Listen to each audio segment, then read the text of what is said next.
যারা সোশ্যাল মিডিয়াতে রয়েছেন তারা হয়তো গত কয়েকদিন ধরে এই ঘড়িটিকে বিশেষভাবে দেখতে পাচ্ছেন, অর্থাৎ এই ঘড়িটা অনেকভাবে ভাইরাল হয়েছে।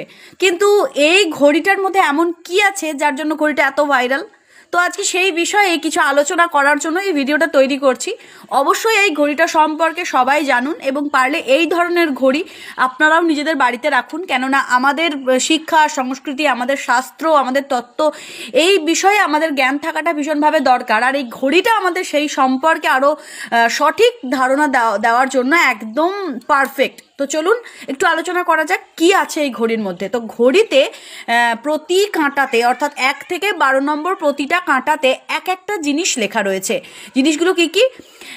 12 নম্বর কাঁটায় লেখা আছে আদিত্য, 1 নম্বর কাঁটায় আছে ঈশ্বর, 2 নম্বর কাঁটায় আছে পক্ষ, 3 নম্বর কাঁটায় আছে অনাদি তত্ত্ব, 4 নম্বর কাঁটায় আছে বেদ, 5 নম্বর কাঁটায় আছে মহাভূত, 6 নম্বর কাঁটায় আছে দর্শন, 7 নম্বর কাঁটায় আছে মর্যাদা, 8 নম্বর কাঁটায় আছে যোগ, 9 নম্বর কাঁটায় আছে দ্বার এবং 10 নম্বর কাঁটায় আছে দিশা, আর 11 নম্বরে আছে উপনিষদ। চলুন দেখা যাক এই কি অর্থ বহন করছে এই 1 থেকে 12 নম্বর কাঁটা।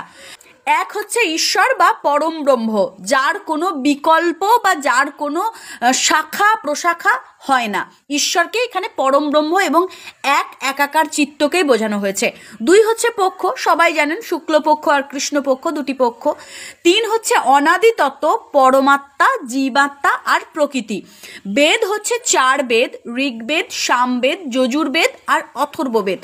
মহাভূত হচ্ছে 5টি, ক্ষিতি, অপ, তেজ, মরুদ, বোম, এটা হয়তো সকলেই জানেন। 6 নম্বরে রয়েছে দর্শন। দর্শন হচ্ছে 6 প্রকার, যেমন সাংখ্য দর্শন, যোগ দর্শন, ন্যায় দর্শন, পূর্ব মীমাংসা দর্শন, উত্তর মীমাংসা দর্শন এবং বৈশেষিক দর্শন।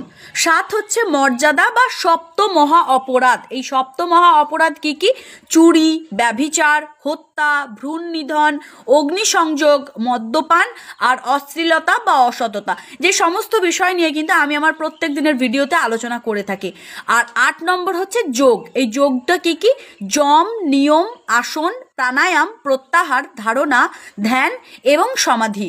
9 হচ্ছে নবম দ্বারকে বোঝানো হয়, অর্থাৎ 2 চক্ষু, 2 কর্ণ, 2 নাসিকা, মুখ, পায়ু এবং উপস্থ, এই 5টি দ্বারকেই বোঝানো হয়েছে।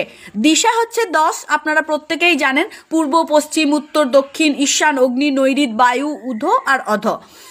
আর উপনিষদ হচ্ছে 11টা, ঈশো, ঐতরেয়, শ্বেতা সত্তর, কঠ, কেন, ছান্দোগ্য, প্রশ্ন, তৈত্তরীয়, বৃহদারণ্যক, মান্ডুক্য এবং মুন্ডক। আর আদিত্য তো আপনারা সকলেই জানেন, 12 জন বা দ্বাদশ আদিত্য।